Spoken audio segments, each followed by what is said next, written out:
I went from somebody at the helm of a global organization to somebody who could barely even answer an email a day.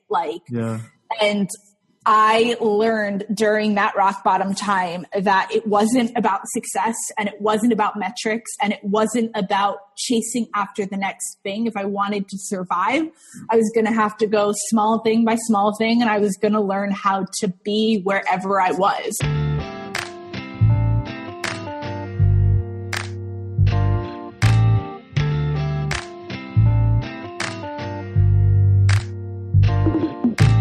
My name is Alex Lewis, and you're listening to Words Matter, a podcast by Car Window Poetry.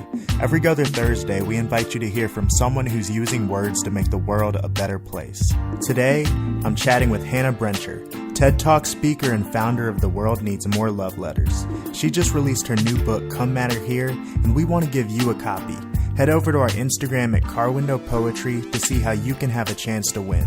I'm really excited for you to hear Hannah's story, so without further ado, let's jump into it. Here's my conversation with Hannah Brencher. All right, so I am here with my friend Hannah Brencher. Hannah, welcome to the show.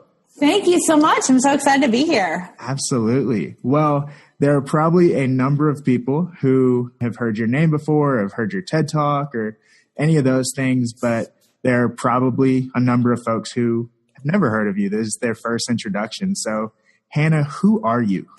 Ooh, that's a great question. I mean, just start deep. My name is Hannah Brencher, or I guess you could say Hannah Brencher Sheets, as I got married about a year ago. And I am the founder of an organization called The World Needs More Love Letters. It's my baby. It started 6 years ago, which is crazy to think it's been that long. It feels like a really long amount of time and a short amount of time all in once. I think first and foremost, though, I would say that I'm a writer. That is what I love more than anything in the world, is words and stringing words together and putting words out there in the world for people to live by and improve their lives and live their best lives. So I wrote my first book back in 2015. My second book is coming out this May, and I am starting my third one this year. So Just churning out books and enjoying life, and then speaking at different colleges, conferences all over the country on some of the things that I just teach and live by. That's awesome. Well, we're definitely going to get into a lot of that stuff, but wanted to real quick kind of just take it back to the start. I was doing some research and looking at your website, and it says that it was a collection of honest essays about growing up, faith, and loving others well. So what I'm going to try to do here is break down our conversation into those three different things. So I wanted to start with growing up. What was your childhood like? Are there different moments in your childhood that you look at where you're at now and say, I wouldn't be where I am currently if it wasn't for these particular things that I experienced growing up? Totally. I definitely think I reflect on that more than I have, especially being self-employed for the last 5 years and paying the bills solely off of writing and speaking and creating products for the world, And I think I look back on my childhood and I'm so thankful that I was the way that I was, and that even though I sometimes felt like an oddball or the one in the room that always cared too much, that really benefited me as I've gotten older. I think it's so key and so essential that my mom just never tried to make me into somebody that I wasn't. Because I think that so easily could have been the storyline if she had pushed me into sports or pushed me to do something that just would be like all the other kids. So my mom allowed me to create a lot. She allowed me to kind of go off in my own world. I had a very robust imagination. I started writing novels at the age of 9 years old. Wow. And these were some legit serial killer crime novels, which I have no idea where that came from. I wasn't exposed to that all the time. And yet I wrote the darkest novels. Was, sent to the guidance counselor. People were a little concerned about me, but I just had this imagination inside of me. Like I was otherwise a happy kid. I loved drama. I loved singing, performing, all of these things. I was in competitive dance. So I just have always loved and had appreciation for the arts, but I've also always loved to create things. I always knew I wanted to write books. My grandmother told me since I was 6 years old that that's what I was going to do. I was going to write books. And I always say, you know, if you have somebody in your life who you look up to and you believe in, and they tell you that you can do something, you will like move heaven and earth to prove that they were right. And so that's really the inspiration for the books that I write is my grandmother and my mother. And then just, I think I get my love for the internet and for creation because I was the girl who after school, I mean, I would sign right onto AOL and I would like design my little websites and I loved it. I have loved the internet since the internet first became available. And I look at my life now. Do you remember your first screen name by chance? Oh yes. My first screen name was Dancer Girl 0431, I believe. Yes. Yeah. Dancer Girl. And I don't know, like I look at everything that I loved growing up and I'm like, this is exactly what I do now. Like it is completely everything from my childhood that my mom allowed me to cultivate and love and become good at. And thank God that she did, because I mean, I don't know that I would be in this spot. So in that journey, I can imagine that there was a point where, you know, maybe you grew up in faith or you know, maybe it was down the line, you found faith, but how has faith played a part in your life's journey and as well as your creative journey? Yeah, you know, I would say that I know it definitely had an influence on things. I mean, I grew up in a home where my mother was the only person who had faith. Okay. So my father has come to faith more recently, but like wouldn't go to church with her, really wasn't involved in it. And I just remember like me and my brothers, like not wanting to be a part of it, really not liking going to church, and really just when we got to an age where we didn't have to go anymore, my mom just didn't make us go. You know, she allowed us to make our own decisions. And I definitely think I've always believed in God and that I thought like God was real, and I always felt like there was something on my life. Like I always felt like I was meant to do something big. And I remember thinking like, God, if you are real, like, then please just tell me that this thing inside of me that wants to do something, like, tell me that's not an accident, you know, because I felt like everybody else in my life cared about dating boys or going to parties. I just was so aware that I wanted to make an impact in some way and help other people. So I didn't actually like come to faith and start to cultivate my faith until after college. When I was living in New York City, that's when it became real for me. That's when it became one of those things that I couldn't ignore anymore. And I guess even like in my own writing and blogging journey, I didn't think that faith would be like this pivotal thing. I didn't even think I would write about God, to be honest. I clearly remember when I like became like a believer, like, okay, God, I'm going to write about everything, but I'm not going to write about you because it's offensive and it steers people the wrong, like it ruffles feathers, and I didn't want to have to discuss that, and I didn't want to give people a reason not to like me. But slowly but surely, all of a sudden, like my faith it took over my life. It became the most important thing in my life. And you have to reach a point, I think, where if something is the most important thing in your life, you can't not talk about it. And so it's crazy now to be like with a Christian publisher and to be like cultivating my faith more than anything else. Because if you had told me like 5 or 6 years ago that was going to be the case, I would have been like, no, absolutely not. Like, I just would have never predicted this. Yeah. And for you, like, what was that? I don't know, like, what was that turning point from being like writing about God is offensive, it's going to alienate people, into like, I can't help? Like, what were the things that you saw in God that made you want to share these stories and these, you know, these recollections of your experiences with that figure? Yeah, I think that as I started to like open myself up to it and I started to like study the Bible and read more about the Bible and like go to church and really become like an active part of a church community, I really saw it like changing my life and in a really good way. And it gave me purpose and it filled me in a way that nothing else had filled me. And I mean, becoming a Christian when you are 22 years old, like I had like all of the years before that to go out and do whatever I wanted to do. And so I went out there and I experimented and I partied and I did everything. And I just it never filled. It just never made me feel like it was worth it, like it would hold for long enough. Yeah. And so when I found this thing that actually filled in the pieces and made me feel complete, it made me feel like I had something to reach for and go for, and that it would be a lifelong process.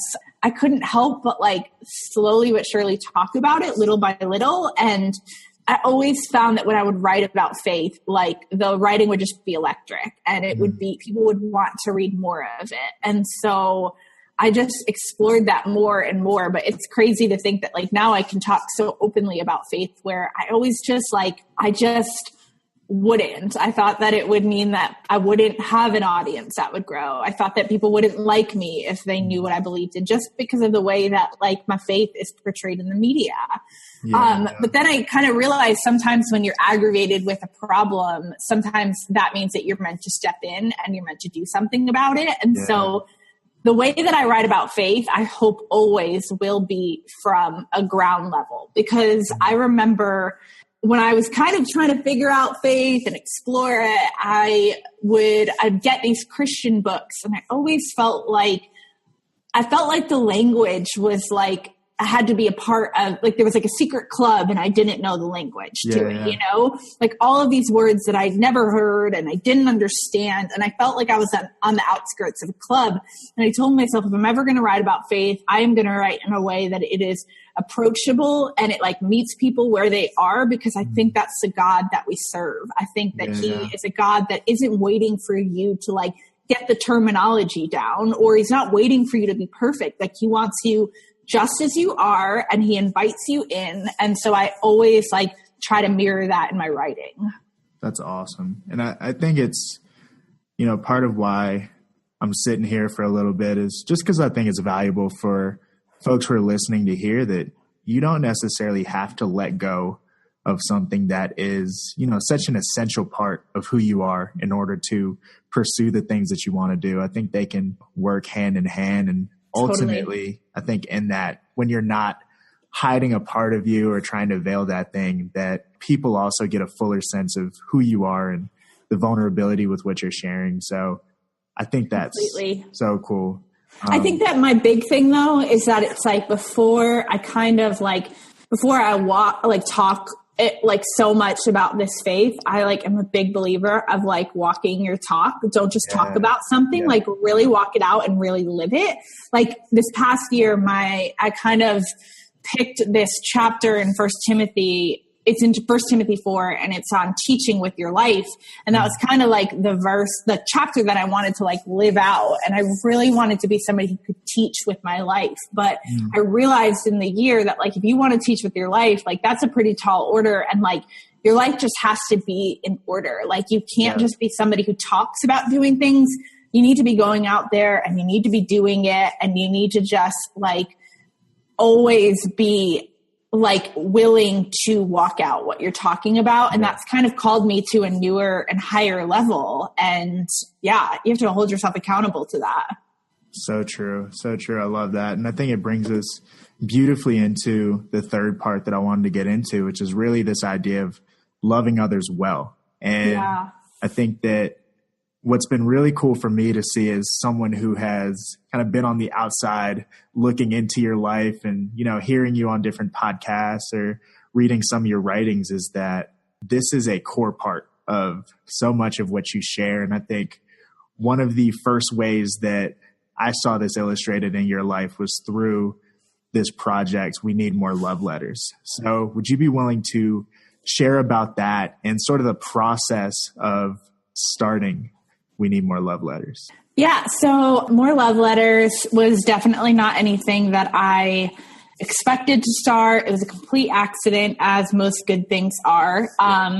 And so it really kind of started my first year out of college. I was living in New York City. I was working for a human rights NGO at the United Nations. I was very big into human rights. I thought that was kind of my 5-year plan, my 10-year plan.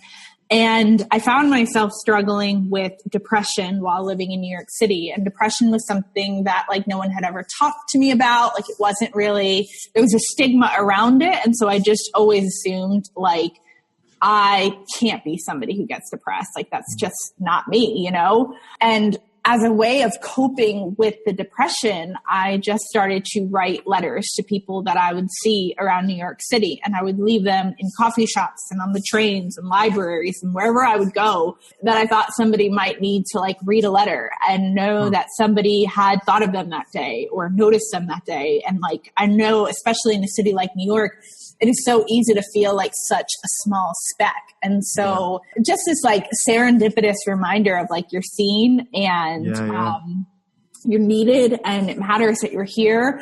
And so I did this for a while and eventually blogged about it. And I basically said at the end of the blog post, if you need a love letter for whatever reason, I will write you one. And I thought I would get a few letter requests. I really didn't think it was going to go much farther than that. And I watched as my inbox filled up with hundreds of requests from people all over the world. Wow. And I spent the next 9 months writing about 400 letters to strangers, which was crazy. And it sounds like this really fun thing, but it like really wasn't fun at all. And I was just waiting for it to be over. And I was off to saying, why did I agree to do this? But when I was getting close to the end of that letter writing, I really thought the story was over. I thought it was done. I thought this will be a great story I'll tell my kids about one day. I never anticipated that it would grow into something so much bigger. And that really is what it became. I had people around me that were saying, you know, the story's not over yet. Like you need to turn this into something bigger. And I built a website and I kind of looked at the model of what I'd done with the last 9 months and thought if I wanted other people to be involved in this, what would be the things that they would have to do? And we found a way for other people to come online. They could nominate friends and family going through something tough. And we would pick stories, put them up online, and then give people a chance to write in. And we watched as hundreds of letters started showing up for people all over the world. We sent out over 250,000 letters into the world. And those are just the letters that we can actually account for. I know that letters are written every single day that we'll never know about. We honestly don't keep count as much as before because it's just much bigger than we ever anticipated. But it's a really simple idea. And it really is about showing up for people and stepping outside of yourself to see somebody else. And I try my hardest to live my life that way. And I just probably could have never anticipated any of this actually happening or that it would be like my job and I would run a letter writing company. It's just all of it's so crazy. It doesn't make sense, but. Well, for you, like why love letters? Like we live in such a digital world where, you know, oftentimes, you know, you'll hear it a lot, like the art of actually writing something is dead. So, for you, why was it so important to revive something like that? And then also in the response, like, why do you think that people responded in the way that they did for this call to receive a love letter? I think it's exactly what you just said. I mean, I think we are in a completely digital world and I started this 6 years ago and we definitely were not nearly as overloaded with social media and the internet as we are today. And while I love social media because this organization really wouldn't exist without it, I also knew that like at some point it was going to take something from us. And I think that I honestly believe it does that every single day, that we need to get better at stewarding and navigating through social media with just healthier hearts because it leads to disconnect. It leads to people not being fully present. It leads to comparison and all these different things we kind of knowingly or not knowingly feed into. And so for me personally, I grew up with a mother who like wasn't connected to technology, didn't have a cell phone up until a few years ago. And she always wrote me letters and left letters for me to find. And so while my other friends in college, like they never got letters except if they were from me, I thought that was just the norm. I thought everybody had that experience. Come to find out my generation really doesn't have an experience with handwritten letters. And now I mean, don't get me wrong. I was just saying this in a meeting that I was just in earlier this afternoon. Like, I really like, I love the movement. Do I really honestly care about handwritten letters? Like, not that much. Like, I'm not a big letter writer in the sense of like the paper that you use or the stamps that you use. Like, I've been called everything from like a postal maven to all of these things that I'm like, I don't even know the first thing about letter writing. You know, There's actually like this very robust population of people online that are very much for snail mail. And like, that's incredible. And at some point I was like called their heroine or whatever. And I'm like, no, like I do love letter writing, but I love it for what it symbolizes. And to me, that is presence and it's connection. And it's this idea that we would stop what we're doing in this crazy multitasking world. And we would actually think about somebody enough to sit down and write them a letter. And that's huge. And we don't do it that often. We send an email, we send a text. And a letter requires that we actually pay attention to what is in front of us. Yeah. And so I think that if I can give people that experience and really not sensationalize it in any way, like I'm asking you to pull out a piece of paper, get a stamp, go to the post office, find a mailbox, like, and what people will realize as they do it is that like they reap a benefit that they didn't even know they were going to get. You step into the movement thinking that you're going to help other people, and you end up helping yourself because you stop thinking about yourself so much. And I think that like, while I love social media and more love letters wouldn't exist without social media, I think we have to be willing to take a step back and notice the people around us and just like, we can't, there's not an app for that. You know, there's not a website for that. Like it has to be something that pulls us away from the technology.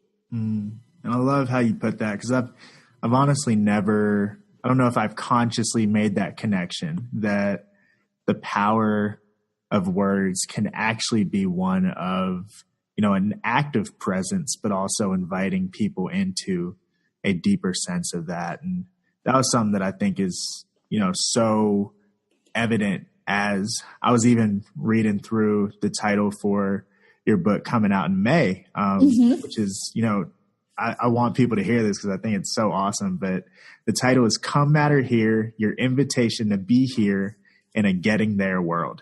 And I love that like rung so true. And I was like, ooh, that stirred something in me because I think, you know, like we are in this very fast paced, I'm here, now I'm there, now I'm over there. And it is very hard to, I think more and more I'm hearing this cry for, you know, I just want to be present. I just want to be engaged. And so for you, you know, where did this idea come from? What was it in your life that stirred you to want to create a book of this nature? Yeah, well, I mean, the idea for Come Matter Here, even though it wasn't called that at the time, it had a million different names before we finally got to that name. I was ready to start writing that book after I finished my first book. And so that was at the end of 2014 that I thought I was just going to sit down and bang out another book. And at that point in my life, I had experienced a lot of success in a very short amount of time. I had given a TED Talk that had over 1 million views. I was speaking all over the country. I had just written my first book, and More Love Letters had been covered by every major news outlet that you could think of. And it was a lot of success in a short amount of time. And I think that when I was first coming out of college, I just thought like probably what every other young person thinks, like, okay, like I'm going to climb this ladder to success. Yeah. And so what do you do when you find yourself at the top of the ladder and you're only 25 years old and you're up there realizing, partly because of my faith, like, this isn't it. Like, it's not here. Everything that I climbed for, you get up to the top and you realize, like, I firmly believe God brought me there so fast in order to say, hey, it's not up here. So go and tell the others it's not up there. Yeah. And I wish I could say like, I learned that one day while I was like sitting and reading my Bible and it like came to me, but that's never how God chooses to communicate his lessons. And so I had packed up my life and I had moved to Atlanta, Georgia. This was right after I finished my first book. And I think in my head, I thought, I've got to do the next most impressive thing. And when you've done everything that you possibly can, why not just pack up your life and move to a new city, you know? And so I packed up my life. I moved down there. I made friends. I had a roommate. I just built a life down in Atlanta. And 6 months into living in Atlanta, I looked around and I thought, God, I thought you were going to be with me in this. I thought that this was going to be it. I thought that I would finally fill this hole inside of me that wants more and more and more. And for some reason, I thought that would be in a geographic location. And I remember so clearly, flying home to Connecticut and meeting with my spiritual mentor. And I just asked her, can I come home yet? I did it. Can I come back? Can I come back to where it's safe and where it's comfortable? And she said, no. She said, you've had a lot of high highs and a lot of low lows, and God wants you to learn how to walk in everyday life. Wow, and she looked at me and touched my shoulder, and she says, you're in the valley. Welcome to it. And I'm like, great. No one ever wants to be told that they're in the valley, yeah. Go look at the Bible, and the valley is never the most favorable thing. But I remember going back to Atlanta, knowing that she had told me I couldn't come back yet, and knowing that she had told me you're going into the valley, you're in the valley. And I had a very clear moment in a coffee shop where I just prayed to God, and I said, God, I don't know where you are in all of this. And so it's either it's real or it's not real, but I can't get up on stage and I can't talk about you and I can't write about you if I don't even know that I'm for you, Yeah. And that was a very blunt and honest prayer, but I basically said that if it's real, then you've got to make it real. You have to do whatever it takes to make this faith of mine real. And about a month later, that prayer was answered. I found myself crashing into the most rock bottom depression that I had ever experienced in my life. And if I thought that I dealt with depression living in New York City, then this thing needed an entirely different name, because I was fine one day and the next day I couldn't get up out of bed. And I was out of work for 4 months. I was hospitalized. I went from somebody at the helm of a global organization to somebody who could barely even answer an email a day. And I learned during that rock bottom time that it wasn't about success, and it wasn't about metrics, and it wasn't about chasing after the next thing. If I wanted to survive, I was going to have to go small thing by small thing, and I was going to learn how to be wherever I was, be where your feet are, Yeah. And I just remember a woman that walked with me through it right after the crash happened, and I came back to Connecticut to really just kind of try to fight for my life. She said, if you never pick a place to be, you will always be a visitor. And that just hit me so deeply, is that my generation is one where we just want to pick up and go here and there. And we want to be in that area and we want that amount of success. And we're chasing after these things. And it's that idea of getting there. And yet, at the same time, I think a lot of us could say it doesn't fill us. It doesn't make us happier. It doesn't make us more whole. Christians especially, we talk so much about this idea of calling. Yeah. And God isn't standing at the end of a long road dangling a calling in front of our face being just catch up, just get to this thing. I think he's calling us to the here and the now.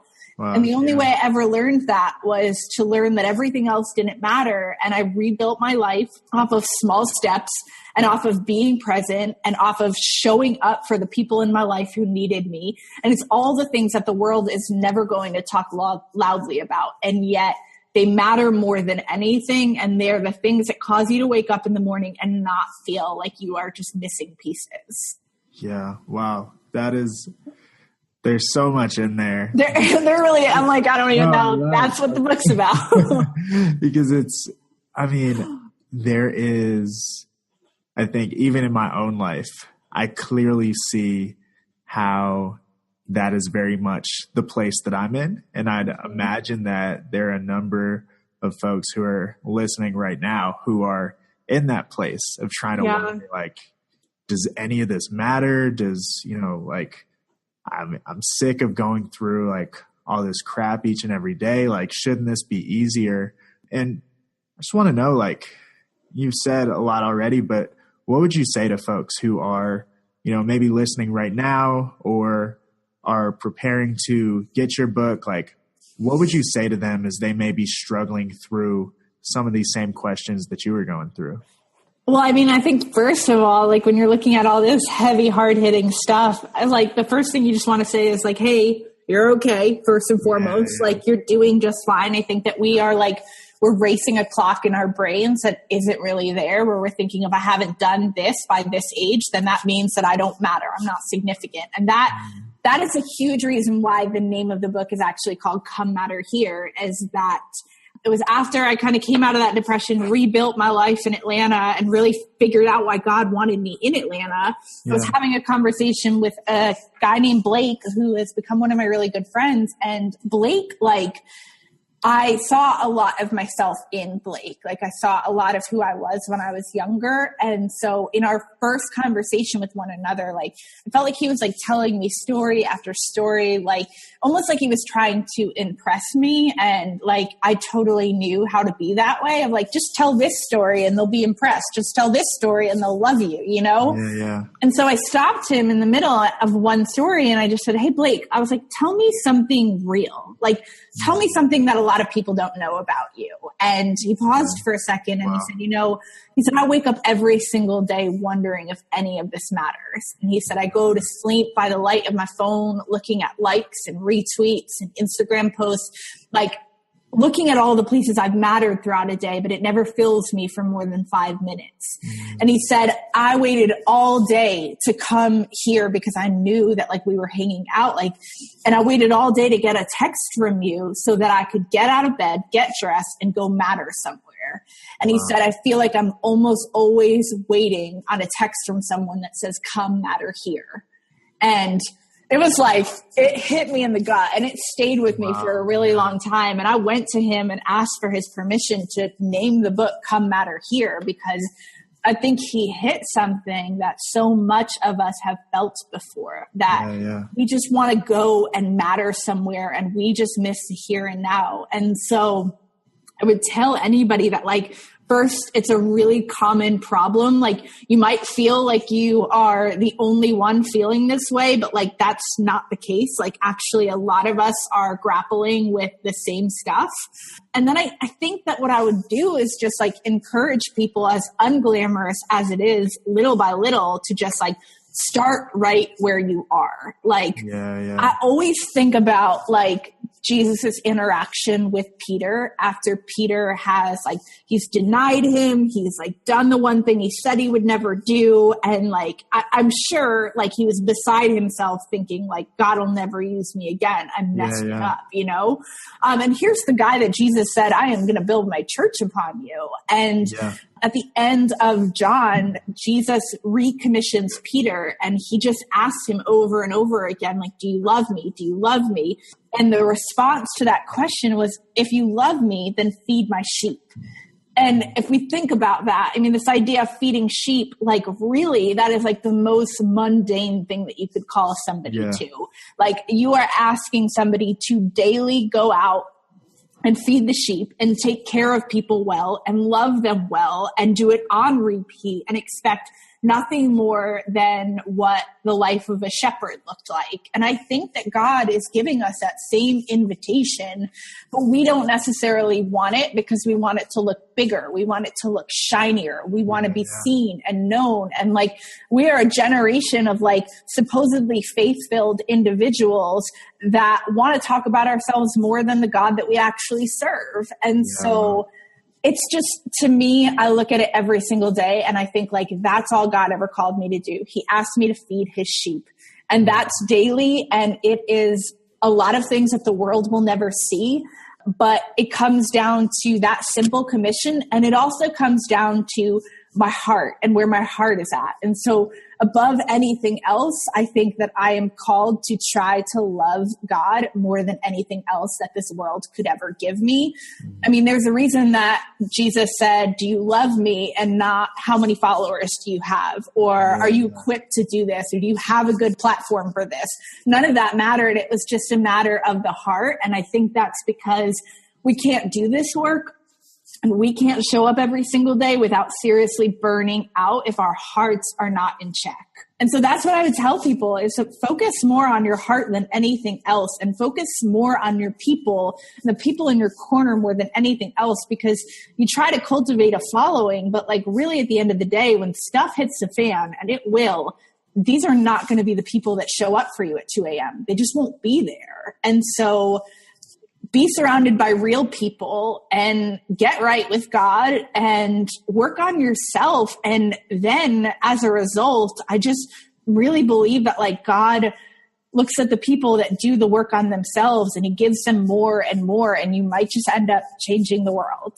I love that. I just finished seeing The Greatest Showman for the second time. I have to see that. Oh, so good. But there's a quote in there that P.T. Barnum's wife says to him, which is, you don't need everyone to love you, just a few good people. And I think that is so good, so powerful, and, you know, so clear in what you're sharing is just that, and I've seen this in my own life, that ultimately a lot of the things that we may see as success or desire or crave, whatever that we try to fill our lives with, ultimately, like if we're not being there for the people who are in our midst and that have been there for us, then a lot of that stuff doesn't even matter.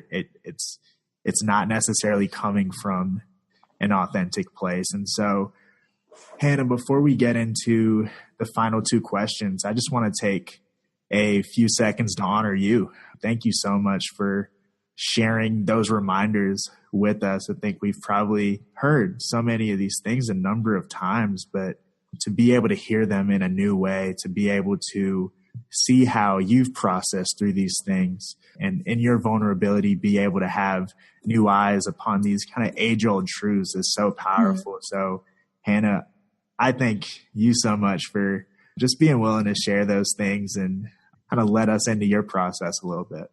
Thank you. You're so sweet. I'm pumped. It's fun to do this work. I want everybody to know it, because I'm like, oh, you would feel so much better. Like the pressure would come off of you if you realized you weren't in control. Yeah, absolutely. It's so true.